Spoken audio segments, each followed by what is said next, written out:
लेकिन बात यहीं नहीं रुकी। सैम पित्रोदा के बयानों से चुनाव के बीच कांग्रेस का जो बंटाधार हुआ, उसके बाद कांग्रेस भी दबाव में थी और उसी का नतीजा है कि सैम पित्रोदा ने अपने पद से इस्तीफा दे दिया। Sam Pitroda Indian overseas Congress के अध्यक्ष थे, लेकिन जिस तरह के बयान वो दे रहे थे और उससे कांग्रेस को जो डेंट लग रहा था, उसके बाद सैम पित्रोदा ने अपने पद से इस्तीफा दिया।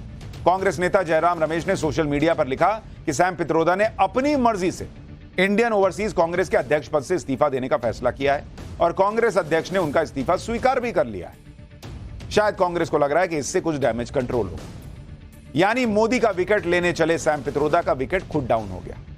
बीच चुनाव में कांग्रेस का यह बड़ा सेल्फ गोल था, लेकिन कांग्रेस में सैम पित्रोदा अकेले नेता नहीं है जो अपने बयानों से बीच चुनाव में कांग्रेस की फजीहत कराते रहे और चुनाव हरवाते रहे। जैसे आप ट्रैक रिकॉर्ड देखिए, 2007 में सोनिया गांधी ने मोदी को मौत का सौदागर बोला, गुजरात में कांग्रेस हार गई। 2014 में मणिशंकर अय्यर ने कहा चाय वाला पीएम नहीं बनेगा, नतीजा मोदी को प्रचंड बहुमत मिला। 2017 गुजरात विधानसभा चुनाव के दौरान मणिशंकर अय्यर ने पीएम मोदी को नीच कहा, नतीजा कांग्रेस चुनाव हार गई। 2019 लोकसभा चुनाव, सैम पित्रोदा ने सिख दंगों पर कहा हुआ तो हुआ, कांग्रेस चुनाव हार गई। इसमें राहुल गांधी के चौकीदार चोर है, मोदी जहर की खेती करते हैं, ऐसे बयान तो अभी जोड़ ही नहीं है। यानी कांग्रेस की पूरी लीडरशिप को ही यह समझ नहीं आता कि पीएम मोदी के सामने इस तरह के बयान देना अपने पैर पर कुल्हाड़ी मारना नहीं, बल्कि कुल्हाड़ी पर पैर मारने जैसा है। लेकिन इन लोगों का खत्म ही नहीं होता है। खैर, कांग्रेस नेताओं को शायद यह समझ में नहीं आएगा कि कैसे नैरेटिव बनाया जाता है। कांग्रेस जो भी नैरेटिव बनाती है, पीएम मोदी उसकी बखिया उधेड़ देते हैं। आज ही पीएम मोदी ने राहुल गांधी का एक और नैरेटिव तोड़ डाला। राहुल गांधी, आपको याद होगा, अक्सर पीएम मोदी पर आरोप लगाते हैं कि ये सूट बूट की सरकार चला रहे हैं। पीएम मोदी तो अपने दोस्तों अडानी अंबानी के लिए काम करते हैं, लेकिन आज पीएम मोदी ने अडानी अंबानी का नाम लेकर कांग्रेस और राहुल गांधी पर हमला कर दिया।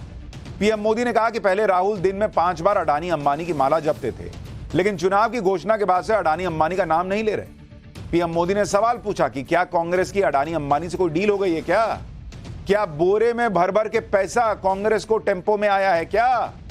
सुनिए पीएम मोदी का सवाल। मैं आज तेलंगाना की धरती से पूछना चाहता हूं,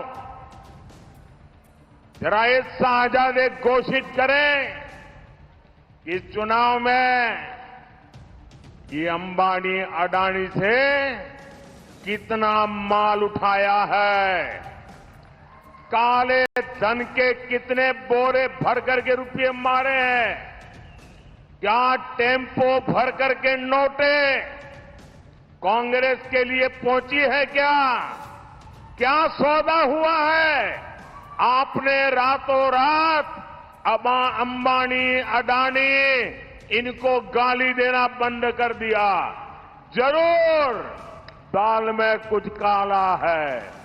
5 साल तक अंबानी अडानी को गाली दी और रातों रात गालियां बंद हो गई। मतलब कोई न कोई चोरी का माल टेम्पो भर भर करके आपने पाया है।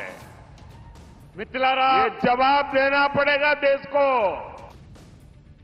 प्रधानमंत्री मोदी के इस बयान से कांग्रेस हैरान रह गई, क्योंकि कांग्रेस का नैरेटिव ही उल्टा पड़ गया। पीएम मोदी ने सीधे आरोप लगा दिया कि राहुल गांधी उद्योगपतियों पर हमला करते रहते हैं, लेकिन चुनाव के समय उन्हीं से पैसा लेते हैं।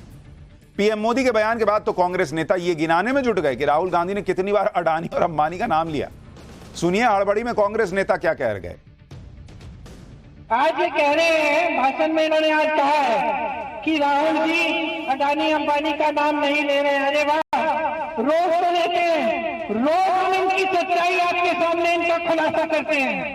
रोज हम आपको कहते हैं कि बड़े खरबपतियों की इनके साथ गांठ है। सारे काम जिन्होंने इनके माफ किए 16 लाख करोड़ रुपए। 3 अप्रैल से अब तक राहुल गांधी जी 103 बार गौतम अडानी जी का नाम ले चुके हैं और 30 बार मुकेश अंबानी का नाम ले चुके हैं। प्रधानमंत्री जी, आपने इन लोगों से और तमाम अपने औद्योगिक घरानों के दोस्तों से 8,200 करोड़ चंदा लिया इलेक्टोरल बॉन्ड्स के माध्यम से। गैर कानूनी था वो, अब तो असंवैधानिक करार कर दिया गया, सुप्रीम कोर्ट द्वारा कर दिया गया।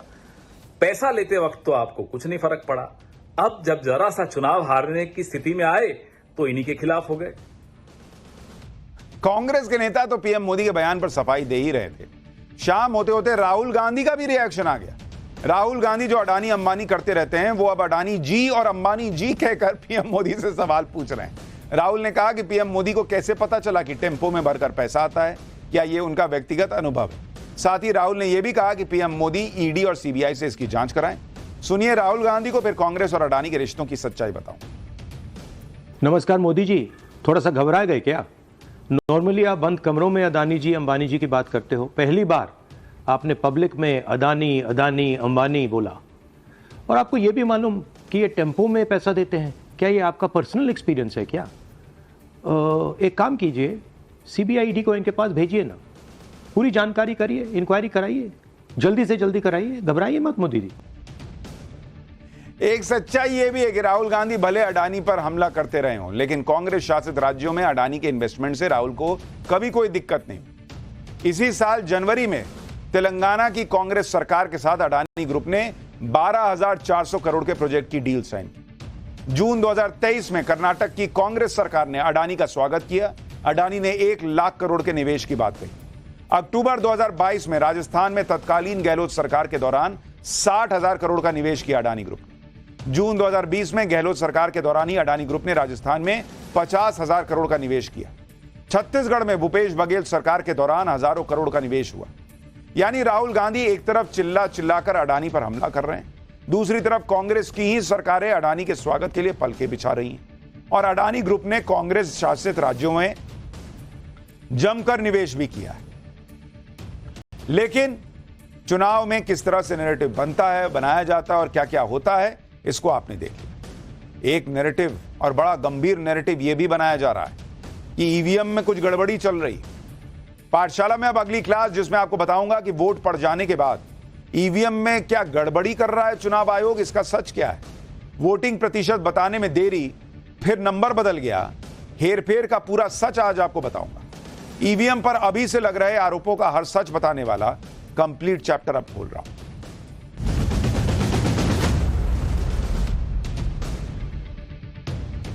अब तक के चुनाव में कम वोटिंग का आंकड़ा दिखाकर विपक्ष यही माहौल बना रहा है कि यह कम वोटिंग विपक्ष की जीत है और नरेंद्र मोदी की हार है। क्योंकि विपक्ष का कहना है कि नरेंद्र मोदी को वोट देने वाले वोटर निराश होकर वोट देने ही नहीं आया और बीजेपी के कब्जे वाली सीटों पर कम वोटिंग हुई। लेकिन इस नैरेटिव को खूब बेचने के बाद अब विपक्ष खुद ही वोटिंग प्रतिशत पर सवाल उठाने लग गया, उसे चैलेंज करने लग गया, चुनाव आयोग को कटघरे में खड़ा कर रहा है। यानी एक तरफ तो कम वोटिंग पर विपक्ष खुश होने की बात करता है और दूसरी तरफ वोटिंग परसेंटेज को लेकर सवाल भी उठाता है। यह सब इसलिए हो रहा है क्योंकि वोटिंग प्रतिशत का जो शुरुआती डेटा आया वो विपक्ष के एजेंडे को सूट कर रहा है। लेकिन जैसे ही चुनाव आयोग ने वोटिंग का फाइनल डेटा दिया तो विपक्ष इस पर सवाल